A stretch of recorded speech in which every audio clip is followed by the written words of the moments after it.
of FBG Duck's murderers being convicted, where it's like, you know, how do you make sense of this? How do you even commentate on this as a person in my position? You can acknowledge the horror and the cruelty. How do you see that? But when you see the back and forth over and over and over, the disrespect and the killing, and it's kind of hard to like look at one side and say like, well, look at these monsters. They just got caught. Because to every action, it's a reaction. And, you know, shout out to FBG Duck. I've spoken with his mother, his uncle, a couple times. They come on Clubhouse to my platforms and had a conversation with us. But I understand the jungle, the predator and the prey. You know what I'm saying? And I say this, I like, yo, bro, when it's all smiles and laughs when you scored. Exactly. Right? On the other side is frowns and tears and frustration. FBG Duck's mom has been out here relishing in the conviction and seemingly overjoyed that all these guys are going to prison, which, you know, they killed her son, so I guess you can understand that. But to a lot of people, she's basically a street person, so she shouldn't be having any sort of happy feelings about rival gang members getting locked up, right? If I can remember, she's a female, so I don't, you know, me personally, when it comes to women, I don't put them in the category of the lane. They shouldn't be around certain things anyway, even have a voice in certain things. You know, they serve a purpose for certain things, but anything outside of that, you ain't supposed to involve them in. But if I can remember, respectfully, wasn't she dating one of FBG Duck's enemies? Not that I know of. Yeah, I remember coming up on Clubhouse. Hassan Campbell brought that up. That's where it was. It was Hassan Campbell versus FBG Duck's mom. Yeah, it got f***ed up. It's a real meeting of the minds right there. Yeah, it was crazy. But I don't know who she was dating at a certain point. But I mean, to be fair, she's a mom, she's a woman. From my conversation with her, it was abundantly clear that the street shit is not foreign to her, that she knows everything there is to know about Chicago gang politics. And there was something about the way she was talking about her other son who got killed, Brick. And she was talking about the fact that he carried a gun on him at all times and that he was basically more than capable of taking somebody's life. And the way that she talked about it was just so not the way I would ever expect a mother to be able to talk about their son. And it was just like it was a very different Was she a level. street mama? My mama was a street mama. Right. You know what I'm saying? My mom used to have a flag on her head, and you got kicked out of the house, you can always go over there. My house was a spot. Come over there and get off a couple ounces dub for dub. You know, and if you needed whatever you need, you can come over there. It was what it was. Right? So, you know, we understand that coming from that environment.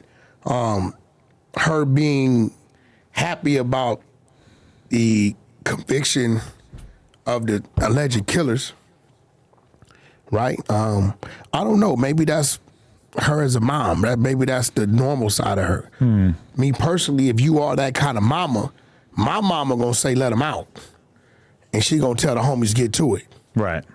Right? So I don't know. The question is how should a gangster's mom react? Should a gangster's mom be expressing opinions that gangster would not have put out there? Because I can assume that if FBG Duck was still here and this whole thing had happened, but maybe it happened to somebody that he knew, he would not be out here publicly hoping that they get convicted. So it looks kind of weird to have his mom basically doing the same thing. Well, let's be real, respectfully. FBG Duck's mother hasn't taken the position of a gangster's mom. She's taking the position of a mom that wants to be a celebrity, not the mother of a celebrity.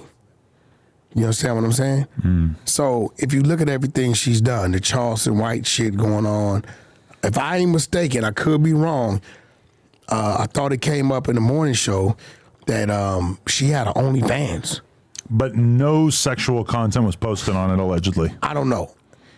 I've never been on However, OnlyFans. you can sign up for Benzino's OnlyFans and see his whole penis. You went and researched it? He told me. I've yet to see it. I want to check it out. Oh, you want to check what out? His Man, you gay as a motherfucker. No, I just want to see his dick. You want to see it? You gay as a motherfucker. That's like if I knew you had a nice car at the house. You say, hey, you want to come over and check out the car? Sure.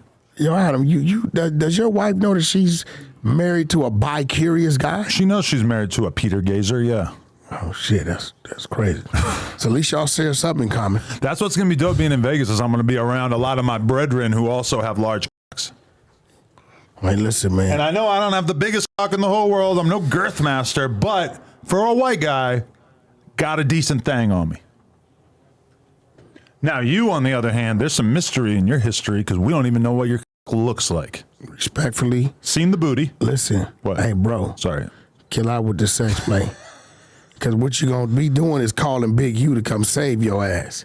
Because you going to go viral. Oh, I would never. You going to go viral on that I would never sex play on. I don't have sexual conversations with men. That shit is like weird. I feel like you do all the time. You told me you bust 12 nuts in a day the other day. No, I was talking camera. about with a female. Where'd that come from?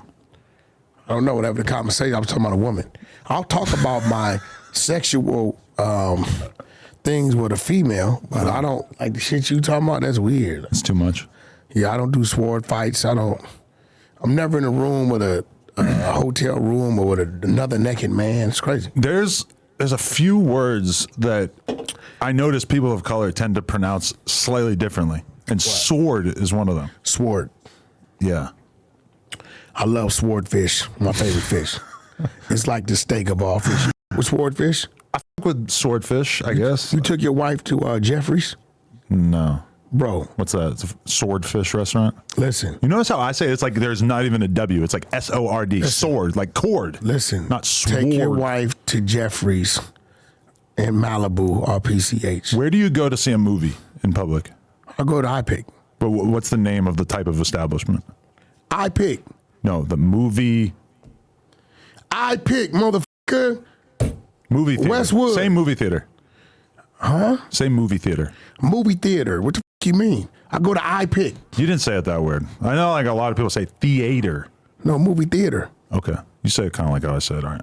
Yeah, I go to iPick. You know, they bring you food, serve you shit. It's cool. I've never been that. Check it out. Westwood, right on Wilshire Boulevard. They bring you a whole meal while you watch the They movie? bring you all your shit. You want liquor, you order your food, recliners, all your shit. Go in, sit down, order your shit, buzz up with them, bring you some this, whatever. It's great. I heard somebody talking about us the other day and like kind of mocking us for both being sober podcasters, which I never really thought of us that way, but here we are, two guys who don't really drink. That's because Act be off the hen dog, Drink Champs be off everything. True. I wonder if Drink Champs are going to pull that liquor. Pull what liquor? Puffs liquor. Oh. Well, Ciroc and another one, De Leon. but they're on revolt, right? So they kind of got to... But I don't know. Is De Leon going to continue to... Didn't Puff and De Leon He lost split or something? It's over with.